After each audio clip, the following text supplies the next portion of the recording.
Jesucristo. Amén y amén.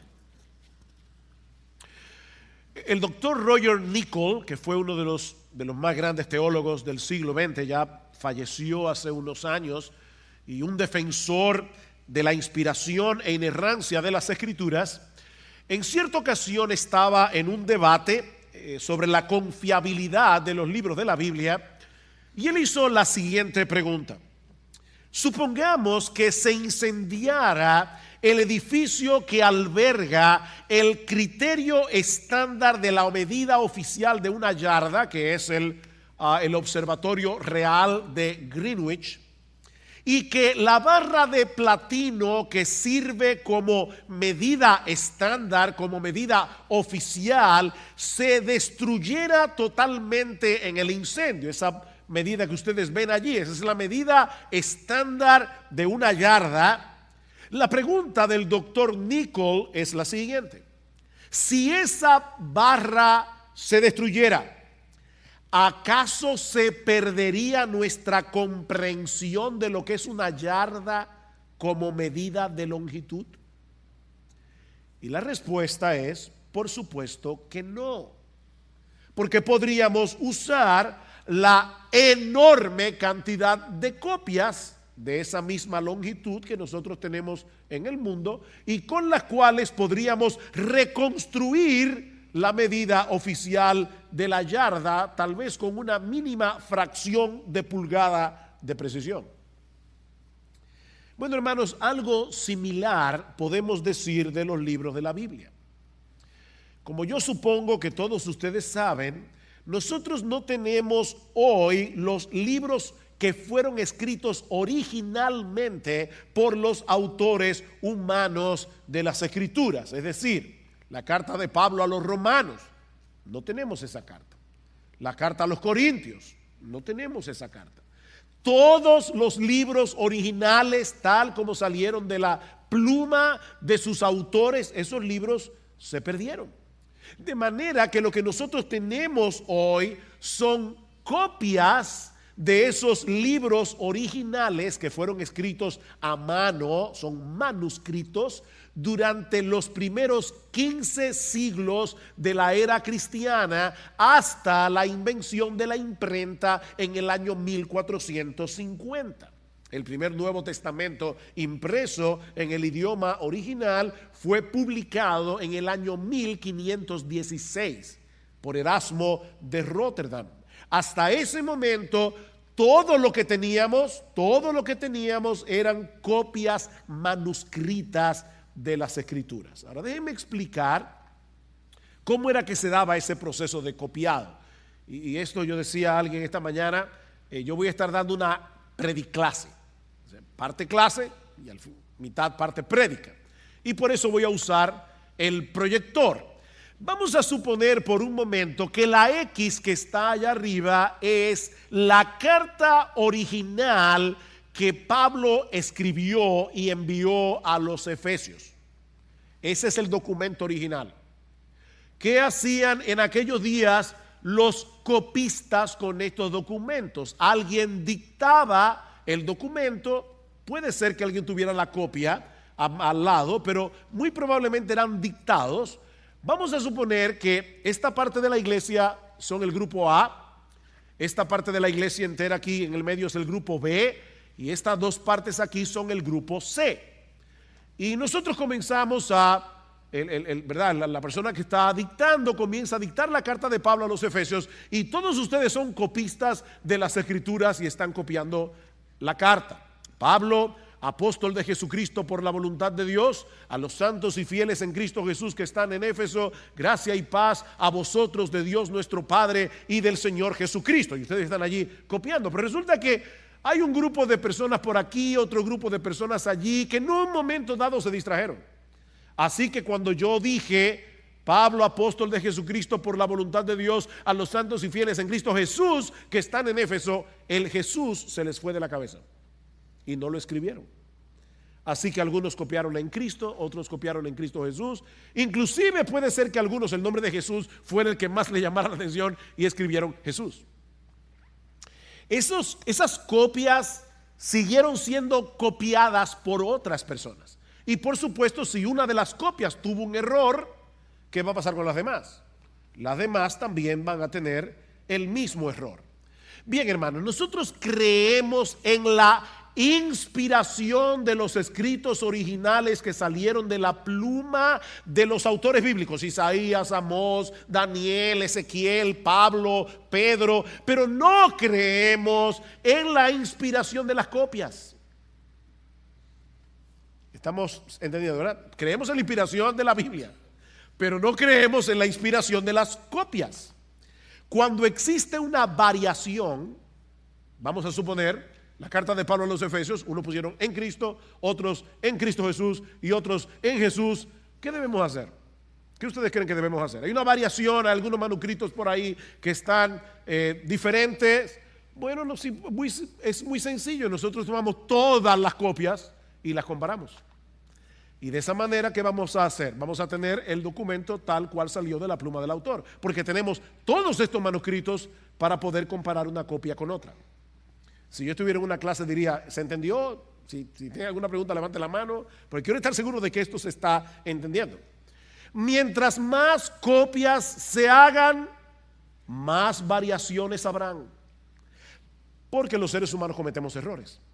Pero al mismo tiempo, mayor será la probabilidad de reconstruir el documento original, tal como fue escrito cuando salió de la pluma de su autor.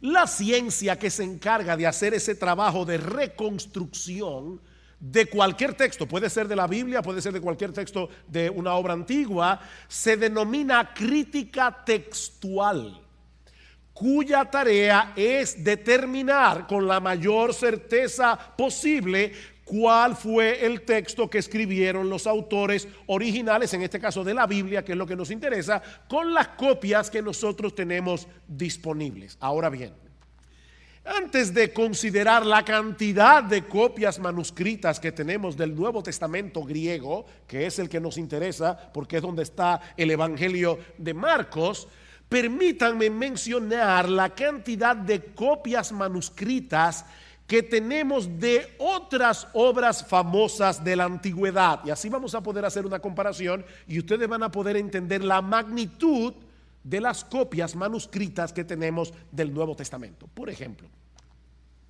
la historia de la guerra del Peloponeso, escrita por Tucídides.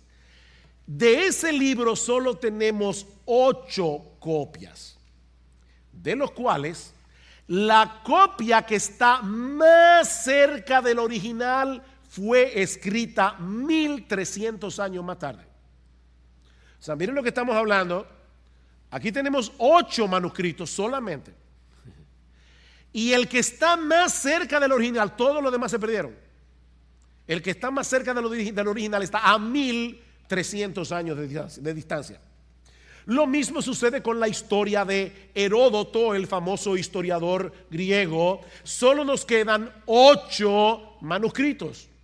Y la copia más cercana al original también está separada del original por 1300 años. Sin embargo, la gente hoy cita, Heródoto dijo, y nadie lo pone en duda.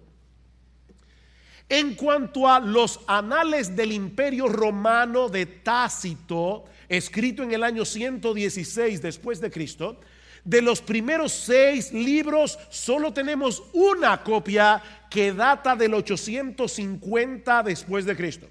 Los libros 7 al 10 se perdieron por completo y los libros del 11 al 16 se encuentran en otro manuscrito que data del siglo XI, es decir, que está a 1000 años de distancia del original.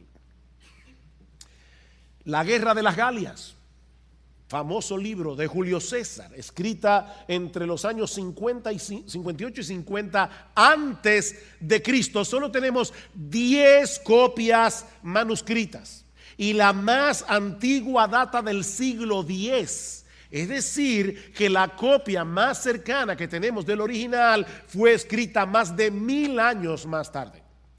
De la famosa guerra de los judíos de Flavio Josefo, escrita en el siglo I, solo tenemos 9 manuscritos que datan de los siglos X, 11 y 12. Y créanme, hermanos, así podría continuar poniendo un ejemplo tras otro. Y repito, es interesante notar que las personas dicen, Flavio Josefo dijo, nadie lo pone en duda.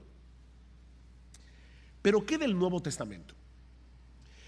¿Cuántas copias manuscritas del Nuevo Testamento nosotros tenemos disponibles en el día de hoy? Bueno, al día de hoy contamos con 5.800 manuscritos. 8, 10, 5.800 manuscritos que datan desde el siglo II hasta el siglo XV, conteniendo el Nuevo Testamento completo o fragmentado en porciones. Tomando en cuenta, mis hermanos, que el Nuevo Testamento se terminó de escribir a finales del siglo I, cuando Juan escribió Apocalipsis y el Evangelio de Juan, estamos diciendo que algunas de estas copias se escribieron apenas unas décadas después del escrito original.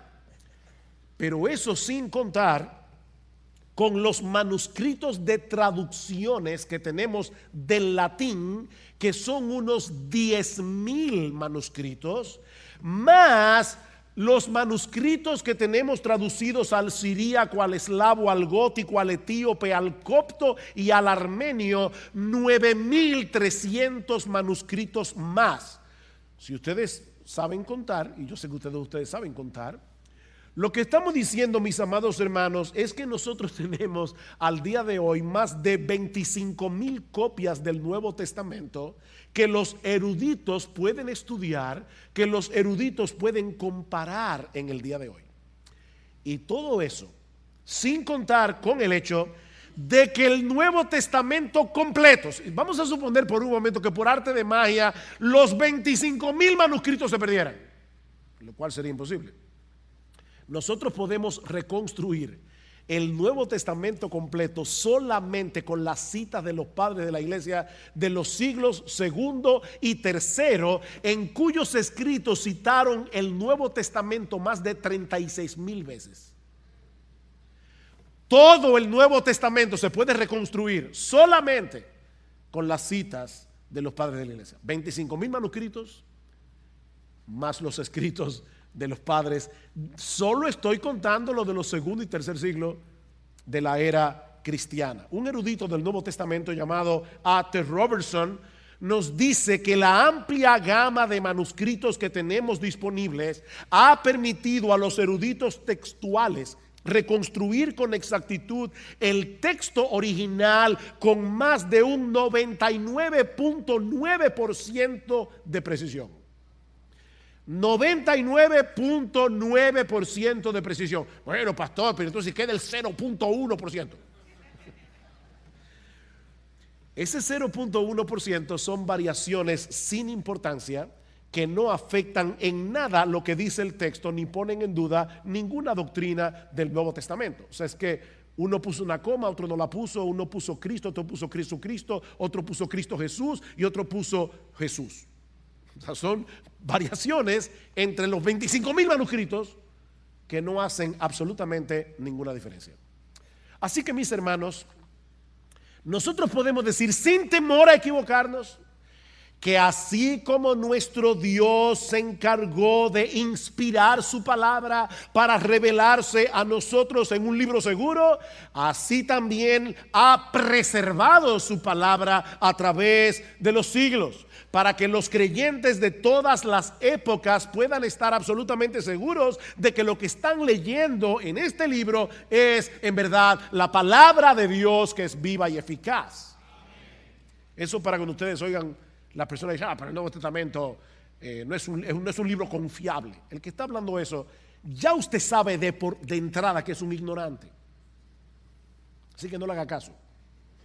Mis hermanos, no existe otro libro de la antigüedad, no existe otro libro de la antigüedad que pueda compararse con el Nuevo Testamento en cuanto a fidelidad y precisión.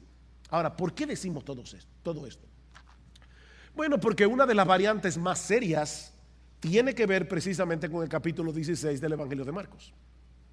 Hay un buen grupo de eruditos respetables, hombres piadosos que no creen que los versículos 9 al 20 que yo leí hace un momento haya sido parte original del Evangelio de Marcos, sino que fue añadido más tarde, tomando información de los otros evangelios, para completar lo que parece ser un final muy abrupto en el versículo 8. Es decir, estos eruditos dicen, el Evangelio de Marcos termina en el versículo 8, y algún copista, pensando que la historia termina muy abruptamente, tomó información de los otros evangelios simplemente para completar la historia, y es así como los versículos 9 al 20 vinieron al original.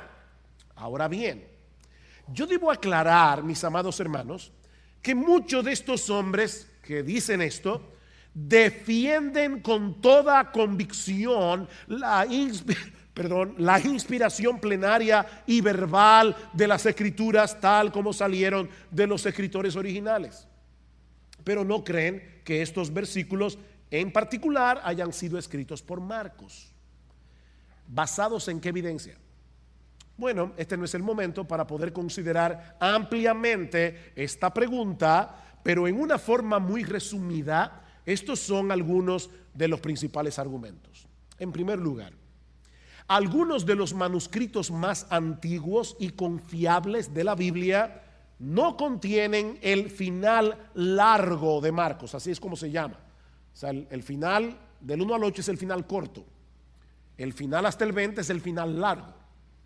Y algunos manuscritos, como pasa con el Códice Vaticano o con el Códice Sinaítico, que fueron escritos, copias del siglo IV antes de Cristo, no contienen el final largo de Marcos. El Códice Vaticano se llama así porque está en la Biblioteca del Vaticano. El Códice Sinaítico porque fue descubierto en el monte Sinaí. Y ambos manuscritos son sumamente confiables. Fueron descubiertos en la segunda mitad del siglo XIX, redescubiertos, y no contienen el final largo de Marcos. En segundo lugar, por la transición tan abrupta que vemos, ese es el argumento, entre lo que Marcos nos dice en los versículos 1 al 8 y lo que continúa diciendo a partir del versículo 9. Si ustedes leen luego en su casa tranquilamente, se van a dar cuenta que en el versículo 8 Marcos está hablando del grupo de mujeres que había visitado la tumba el primer día de la semana. Pero cuando llegamos al versículo 9, a partir de ese momento el sujeto de la oración es Jesús, ya no son las mujeres. Y la historia se concentra únicamente en María Magdalena, a la que Marcos presenta de nuevo, añadiendo la información de que había estado endemoniada. Entonces ellos dicen, esa forma tan abrupta en que pasa del versículo 8 al versículo 9 parece haber sido una añadidura. En tercer lugar, otro argumento, porque esta sección, los versículos 9 al 20, en ella se usan terminologías que no son comunes al resto del evangelio. Y yo repito, hermanos, estoy presentando estos argumentos en una forma muy sencilla, porque no es el momento para detallarlas. Fue por esta razón que nosotros decidimos traer esta porción del Evangelio de Marcos aparte de la serie, porque no queríamos limitarnos a exponer el significado de los versículos 9 al 20 sin antes abordar con honestidad el problema que esta sección presenta. Queremos ser honestos con ustedes.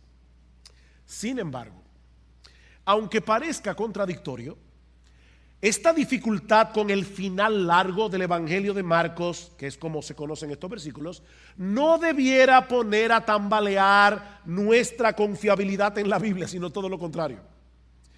Mis hermanos, el hecho de que los estudiosos de las Escrituras traten de establecer con tanta seriedad y con tanta precisión el texto bíblico, comparando miles de manuscritos que tenemos a la mano, eso debería fortalecer nuestra confianza en las versiones de la Biblia que hoy podemos leer en nuestro propio idioma. Hermanos, este es un trabajo muy serio que tarda años en hacer.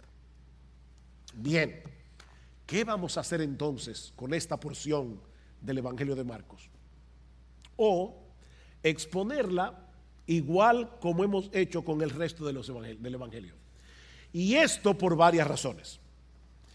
En primer lugar, aunque yo no soy un experto obviamente en crítica textual, los argumentos que he leído hasta ahora en contra de la inspiración del final largo de Marcos no me convencen.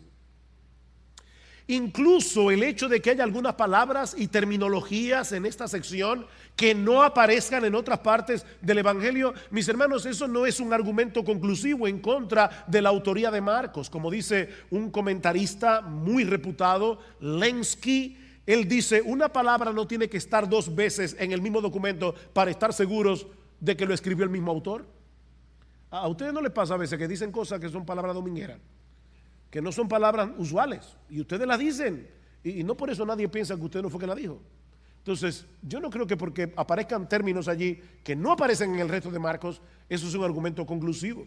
En segundo lugar, porque a pesar de que estos versículos no aparecen en algunos manuscritos importantes, como es el Códice Vaticano o el Códice Sinaítico, y repito, son manuscritos muy importantes, pero ¿saben qué, mis amados hermanos? Lo cierto es que el final largo de Marcos, los versículos 9 al 20, se encuentran en la mayoría de los manuscritos que nosotros tenemos disponibles. Y este es un argumento muy importante. La mayoría de los manuscritos contienen los versículos 9 al 20 como parte original del Evangelio de Marcos. En tercer lugar, porque así como hay eruditos que ponen en duda este pasaje como original, hay otros eruditos que piensan lo contrario. De hecho, en los últimos años se han publicado algunas obras académicas defendiendo el final largo del Evangelio de Marcos. En cuarto lugar, porque algunos padres de la iglesia del segundo y tercer siglo citaron abundantemente el final largo del Evangelio de Marcos como parte original del Evangelio, como es el caso de Justino Mártir, que murió en el año 160 después de Cristo, o el caso de Ireneo de León, que murió en el año 202. Ahora recuerden, hermanos, que los códices Vaticano y Sinaítico son del siglo IV. Sin restar la importancia a estos dos manuscritos, estos padres de la iglesia se encontraban más cerca del original por lo menos unos 200 años.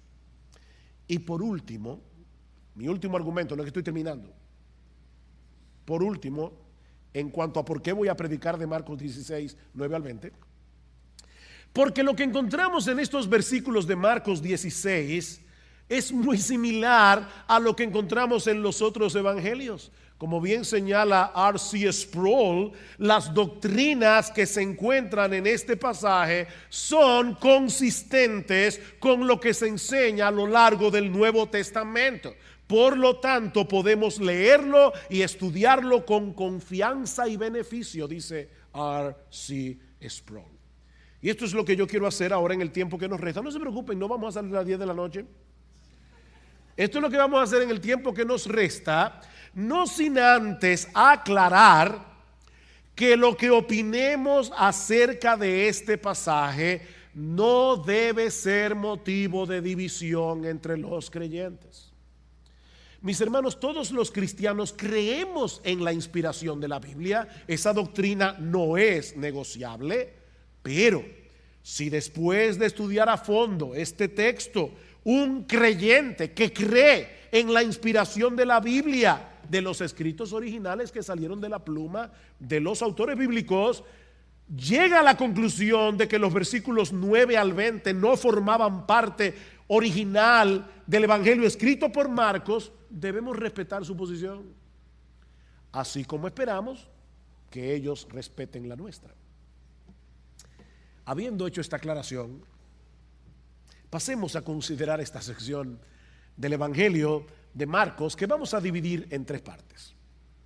La primera, que va del versículo 9 al 14, podemos titularla Las apariciones del Cristo resucitado y la incredulidad de los discípulos. Dicen los versículos 9 al 11, la primera persona a la que el Señor Jesucristo se le apareció fue a María Magdalena. Dice, y después de haber resucitado muy temprano, el primer día de la semana, Jesús se apareció primero a María Magdalena, de la que había echado fuera 7 demonios, y ella fue y se lo comunicó a los que habían estado con él, que estaban lamentándose y llorando. Y cuando ellos oyeron que él estaba vivo y que ella le había visto, se negaron a creerlo. Esto es exactamente lo mismo que Juan nos dice en el capítulo 20, versículo 1 de su evangelio. La primera persona en llegar al sepulcro fue María Magdalena. Ella llegó primero que el resto de las mujeres. Y yo creo que esto que Marcos nos dice aquí, de que María Magdalena, el Señor había arrojado de ella fuera 7 demonios, probablemente explica la devoción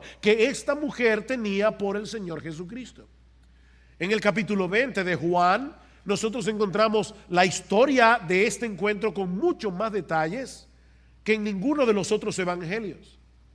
Mis hermanos, el Señor escogió precisamente a María Magdalena, una mujer, y probablemente con una vida cuestionable, no solo para ser la primera de sus discípulos que lo viera resucitado. El Señor escogió a María Magdalena para ser la primera en anunciar al resto de los discípulos la resurrección de nuestro Señor. Dice en Juan capítulo 20, versículo 2, que al ver el sepulcro vacío, y María Magdalena todavía no sabía que Jesús había resucitado, ella salió corriendo hacia donde estaban Pedro y Juan para contarles lo que había visto. Y dice que entonces ambos salieron corriendo hacia el sepulcro para verificarlo por ellos mismos. Y por supuesto, aunque los dos salieron juntos, Juan llegó primero. Juan era mucho más joven que el apóstol Pedro, pero como todo joven apresurado, no se atrevió a entrar en el sepulcro. Ahora díganlo, oye, escuchen lo que dice Juan.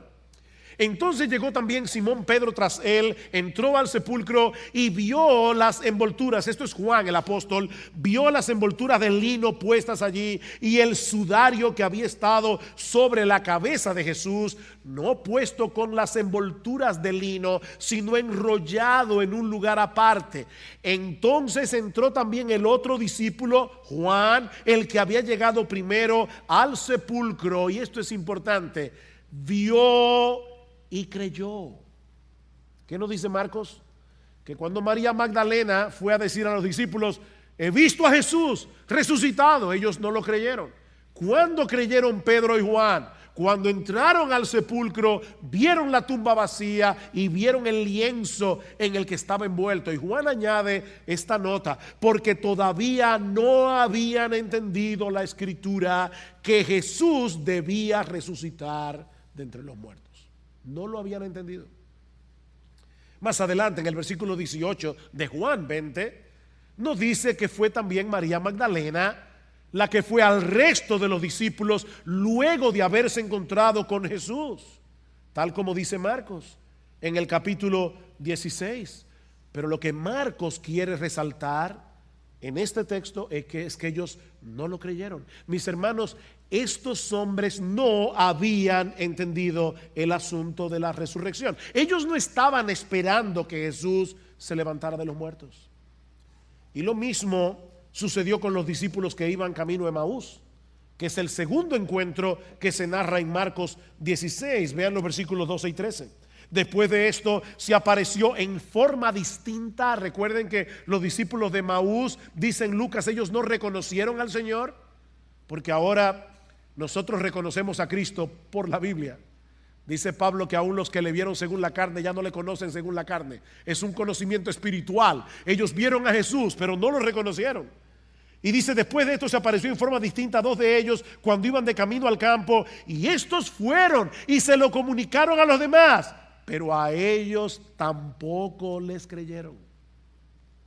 Este encuentro se narra mucho más detalladamente en el capítulo 24 del Evangelio de Lucas, pero el énfasis es el mismo. Aún estos discípulos que iban camino a Emaús, ¿recuerdan la conversación que ellos tuvieron con Jesús antes de reconocerle?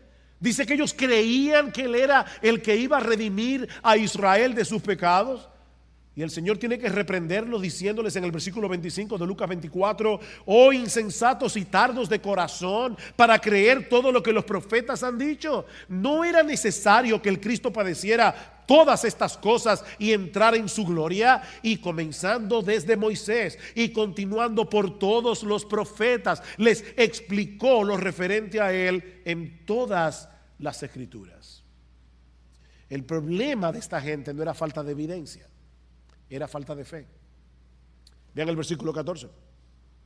Marcos 16. Después se apareció a los 11 cuando estaban en el aposento alto, cuando estaban sentados a la mesa, y los reprendió por su incredulidad y por su dureza de corazón, porque no habían creído a los que le habían visto resucitado. ¿Por qué? Por su incredulidad, por su dureza de corazón. Y hermanos, hay al menos dos grandes lecciones que nosotros podemos aprender de esta porción de Marcos 16.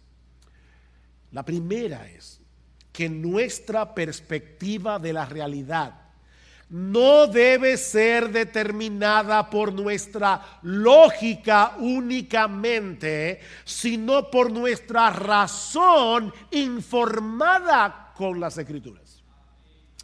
Hermano, yo voy otra vez a repetir esto porque es extremadamente importante para poder vivir la vida cristiana.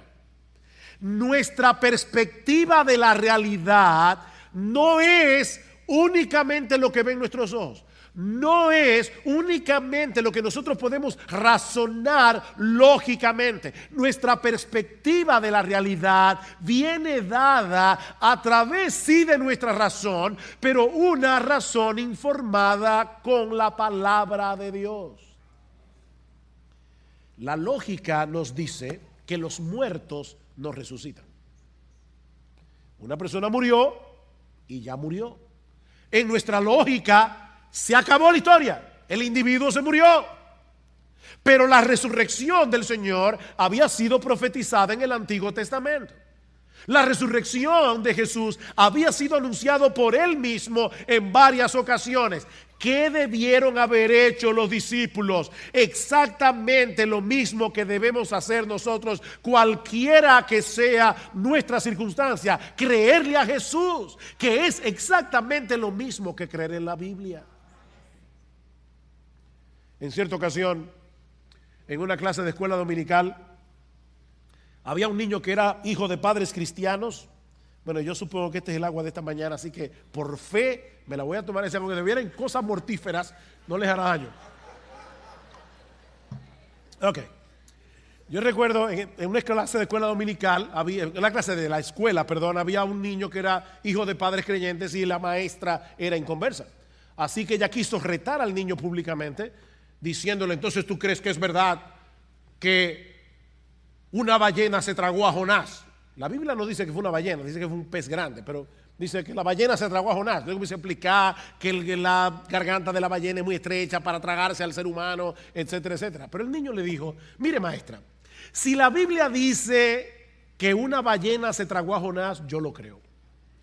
Ahora, si la Biblia dice que fue Jonás el que se tragó a la ballena, también lo creo, porque yo creo lo que dice la palabra de Dios. Mis hermanos, las cosas son como Dios dice que son, no como a ti y a mí nos parece que son.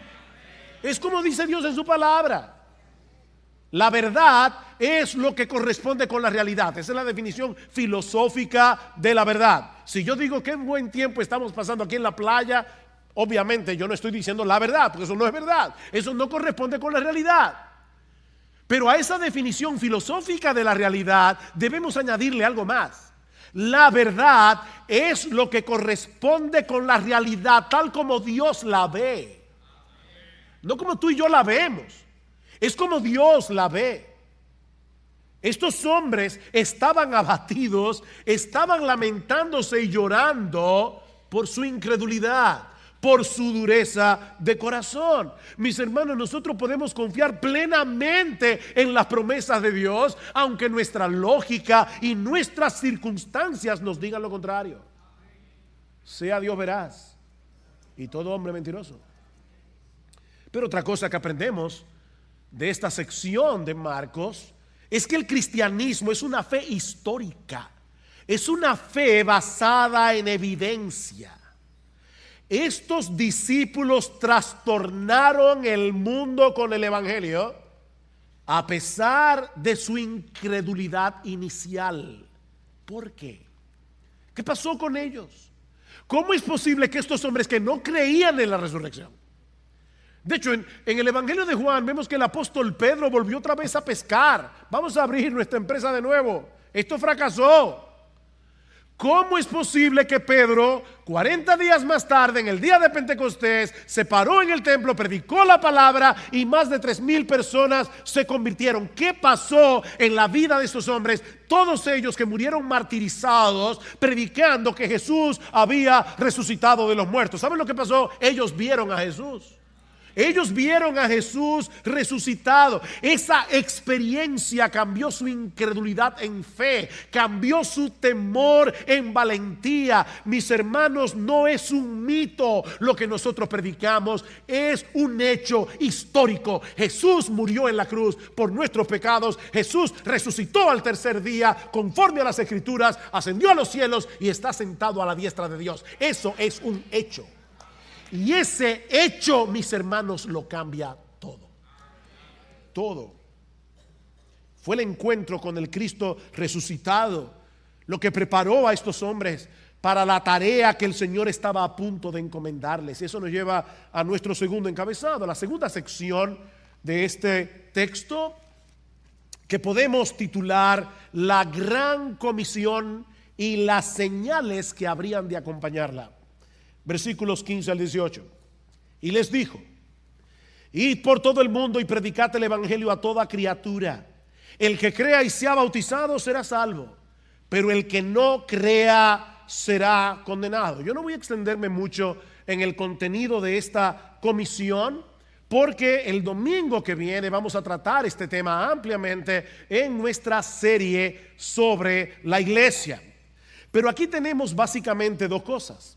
En primer lugar, un mandato, y en segundo lugar, una declaración. ¿Cuál es el mandato?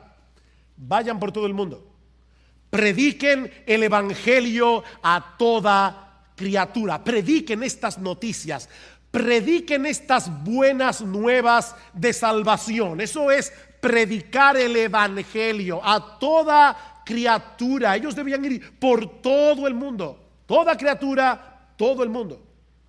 Es una comisión universal. En Mateo capítulo 28, versículo 19, dice que debemos hacer discípulos de todas las naciones. Y en Lucas capítulo 24, versículo 47, el Señor les dice que debían predicar en su nombre el arrepentimiento para el perdón de pecados a todas las naciones, comenzando desde Jerusalén. Este es el mandato: predicar el evangelio a todo el mundo, a todas las razas, a todas las etnias. ¿Y cuál es la declaración? Que todos los que creyeren en Jesús serían salvos.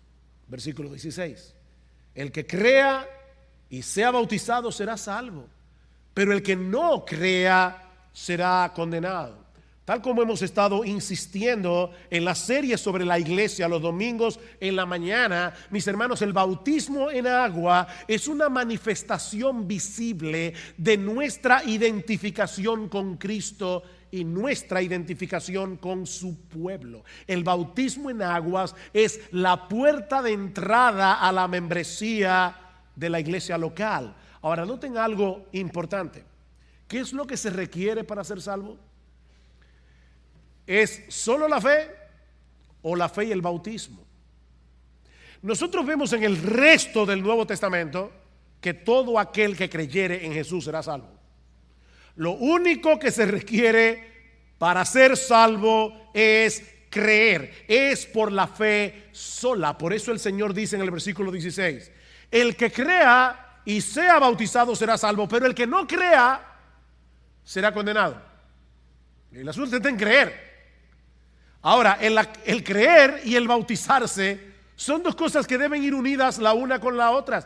El ladrón en la cruz no fue bautizado y Cristo le prometió en ese mismo instante que él sería recibido en el paraíso. Sin embargo, mis hermanos, no podemos aceptar como buena y válida la profesión de fe de ninguna persona que rehúse identificarse públicamente con Cristo y con su iglesia a través del bautismo. No podemos aceptar tal profesión de fe. El que creyere y fuere bautizado. ¿Qué dice Pablo en Romanos capítulo 10? Que si confesares con tu boca que Jesús es el Señor y creyeres en tu corazón que Dios le levantó de los muertos, serás salvo. Porque con el corazón se cree para justicia, pero con la boca se confiesa para salvación. Y Pablo no está hablando allí simplemente de un día que tú levantaste la mano en una iglesia o un día que tú pasaste por las aguas del bautismo. De lo que Pablo está hablando aquí es que el creyente nuevo testamentario no solamente cree en su corazón en los hechos del evangelio, sino que es una persona que lo confiesa a través de toda su vida. Es un confesor de la fe. El bautismo es el inicio, pero no es el final. Damos testimonio público de nuestra fe pasando a formar parte de una iglesia local.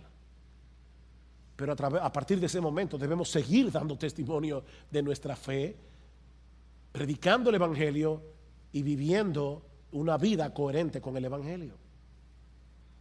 ¿Y qué de las señales que aparecen en los versículos 17 y 18? Y estas señales acompañarán a los que han creído. En mi nombre echarán fuera demonios, hablarán en nuevas lenguas, tomarán serpientes en las manos. Hay algunas sectas que han tomado esto como un mandato de Cristo. De hecho, hay un hombre que decía que este es un mandato como los 10 mandamientos. Y ellos tienen en su iglesia serpientes venenosas. Y la prueba de si tú eres creyente o no es que tú tienes que coger esa serpiente en la mano, y si no te muerde, tú eres creyente. Digo, si te muerde y no te mueren, tú eres creyente. Interesante, ya hay varias personas que han muerto por esa prueba de fe. Nos reímos, pero déjenme decirles algo. Miren a dónde lleva una mala interpretación de la Biblia. Hay personas que han muerto por esa locura. En el día que aquí se instaure eso, yo espero que los miembros lo hagan primero, no los pastores. Ok. Tomarán serpientes en las manos, y aunque beban algo mortífero, si eso pasa, no les hará daño. Sobre los enfermos pondrán sus manos y se pondrán bien. ¿Qué podemos decir acerca de estas señales? Bueno, mis hermanos, es mi convicción personal, mi posición, que este texto tiene una aplicación que fue particular para los creyentes del primer siglo y tiene una aplicación general para los creyentes de todas las épocas. Noten, mis hermanos, que estas señales no dice allí que van a seguir a los que creerán.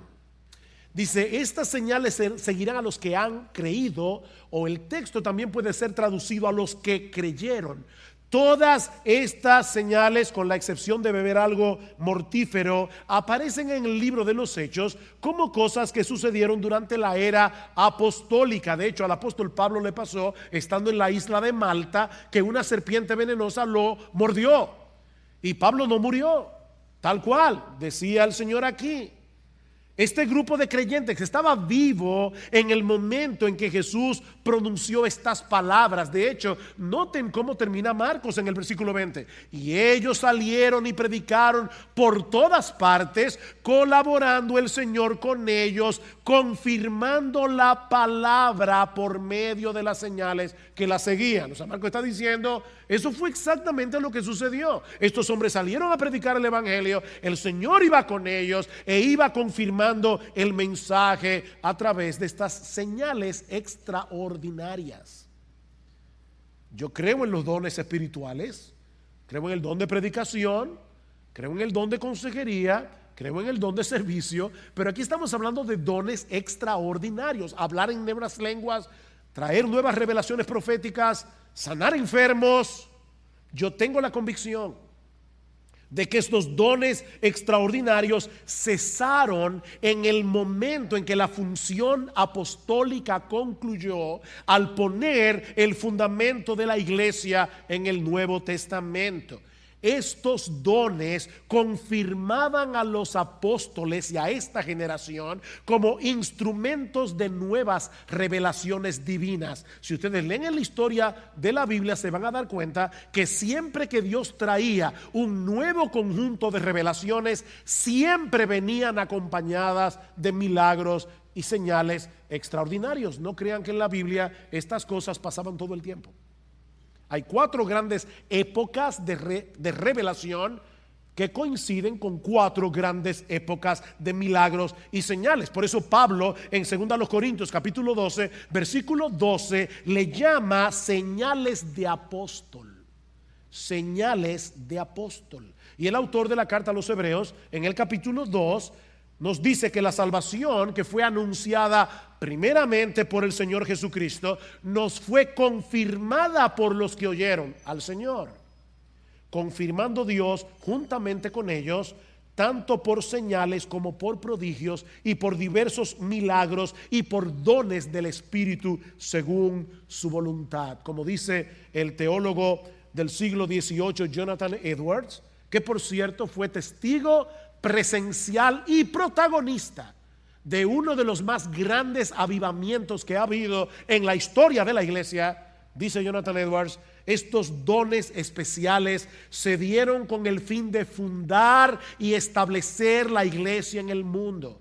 Pero dado que el canon de las escrituras ya se ha completado, el canon es la lista de libros inspirados que nosotros tenemos en nuestras Biblias, como ese canon de revelaciones de Dios ya se completó y la iglesia está totalmente fundada y establecida, estos dones extraordinarios han cesado.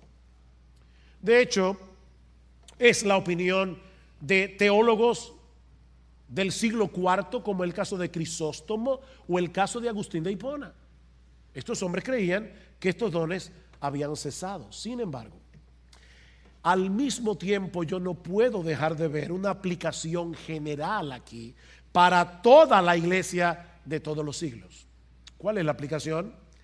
El mismo Dios que ha prometido cuidar de nuestras almas en el cumplimiento de la gran comisión, también puede cuidar nuestros cuerpos milagrosamente en situaciones extraordinarias si Él así lo determina en su soberana voluntad. De hecho, Eusebio de Cesarea cuenta el caso, es un historiador de la era temprana de la iglesia, el primer historiador de la iglesia. Él narra el caso de un hombre que fue obligado, un creyente, a tomar veneno. Se lo tomó y no se murió. Mis hermanos, cuando decimos que los dones extraordinarios han cesado, no estamos diciendo que Dios ha dejado de hacer cosas extraordinarias. Voy a repetir eso otra vez. Cuando decimos que los dones extraordinarios han cesado, no estamos diciendo que Dios ha dejado de hacer cosas extraordinarias. Nuestro Dios sigue siendo Dios. Y Él puede hacer lo que le place, cuando le place y como le place, para sostener el avance de su obra en el mundo. Y nosotros tenemos historias en la historia de la iglesia que son realmente extraordinarias. Y eso nos lleva a nuestro tercer y último encabezado. Yo le dije que no nos íbamos a ir tarde. El Cristo victorioso y ascendido, llevando a cabo su obra en el mundo a través de la iglesia. Versículo 19. Entonces el Señor Jesús, después de hablar con ellos,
recibido en el cielo y se sentó a la diestra de Dios. Y ellos salieron y predicaron por todas partes, colaborando el Señor con ellos. Ven, Jesús ascendido, sentado a la diestra del Padre, colaborando el Señor con ellos y confirmando la palabra por medio de las señales que la seguían. En el versículo 19, Marcos menciona en una forma muy abreviada dos elementos de suprema importancia en la obra redentora de Cristo: su ascensión a los cielos y su entronización a la diestra del Padre como Rey de Reyes y Señor de Señores. Como la segunda persona de la Trinidad, Cristo siempre ha sido el soberano del universo, siempre. Pero como el Mesías que se hizo hombre para salvarnos, esa autoridad universal le fue conferida después de vencer al diablo, a la muerte y al pecado en su resurrección. El que se humilló hasta lo sumo fue exaltado hasta lo sumo, como dice Pablo en Filipenses capítulo 2. Y es como el Mesías exaltado que Él está llevando a cabo su obra en el mundo por medio de la iglesia. ¿Oyeron eso, hermanos? Es Jesús el que está llevando a cabo su obra en el mundo por medio de la iglesia, como vemos en el versículo 20. Estos hombres que al principio estaban llenos de temor a causa de su incredulidad, salieron por todas partes a predicar el evangelio. ¿Por qué? No solamente porque habían visto a Jesús, sino porque tenían la convicción de que ese Jesús resucitado estaba con ellos, porque Él se lo había prometido. Id por todo el mundo, predicad el evangelio, y he aquí, yo estoy con vosotros todos los días hasta el fin del mundo. Dice R.C. Sproul: en cuanto a su naturaleza humana, Jesús ya no está presente con nosotros. Pero en cuanto a su naturaleza divina, Él nunca ha estado ausente de nosotros. De modo que la tarea que Jesús le encargó a su iglesia no era para que la llevara a cabo la iglesia en su propio esfuerzo, sino con la ayuda del Señor que trabaja con su pueblo y va delante de su pueblo. Nosotros vamos hacia afuera, dice Sproul, solo para descubrir que Él ya estaba allí. Él no va detrás del ministerio de la iglesia. Él es el que va guiando el ministerio de la iglesia. Y con estas palabras concluimos oficialmente nuestra serie de Marcos, animados por la certeza de que el mismo Señor Jesucristo, que acompañó a los creyentes del primer siglo, fortaleciéndolos en medio de una fuerte persecución, es el mismo Señor que ha estado con su iglesia a lo largo de 21 siglos y el mismo que estará con nosotros hasta su regreso en gloria. Mis hermanos, nada ni nadie podrá impedir que la iglesia lleve a cabo la tarea que su Señor le encomendó. Nadie podrá impedirlo. Y al final de los tiempos, cuando estemos en gloria, cuando estemos en su presencia, veremos una multitud que nadie puede contar, de toda tribu, pueblo, lengua y nación, alabando al Cordero que está sentado a la diestra del Padre, esperando que todos sus enemigos sean puestos por estrado de sus pies. Nosotros somos débiles, pero el Cristo que predicamos es todopoderoso. Y el evangelio que proclamamos sigue siendo poder de Dios para salvación. ¿Qué debemos hacer? Seamos fieles, mis hermanos, en llevar este mensaje del evangelio a toda criatura, y que el Señor se encargue de usar nuestra predicación para usar eficazmente nuestras palabras para llamar a los suyos. Nosotros predicando su palabra para la gloria de su nombre. Predique el evangelio y dejen en las manos de Cristo los resultados del evangelio. Nuestra función no es salvar, nuestra función es convertir. Nosotros no podemos hacer eso. Nuestra función es predicar, pero Dios se encargará de llamar a sus escogidos a través de la predicación del evangelio. Vamos a orar. Padre, queremos darte gracias por habernos dado la oportunidad de exponer esta sección tan difícil del evangelio de Marcos. Gracias, oh Señor, por recordarnos que tú estás con nosotros y estarás con nosotros mientras hacemos la tarea que tú nos has encomendado. Alabamos tu nombre, oh precioso Señor, y te damos gracias, oh bendito Rey, por darnos la oportunidad de seguir predicando en esta iglesia tu palabra para la salvación de los perdidos y para la edificación de los santos. En Cristo nuestro Señor y Salvador. Amén.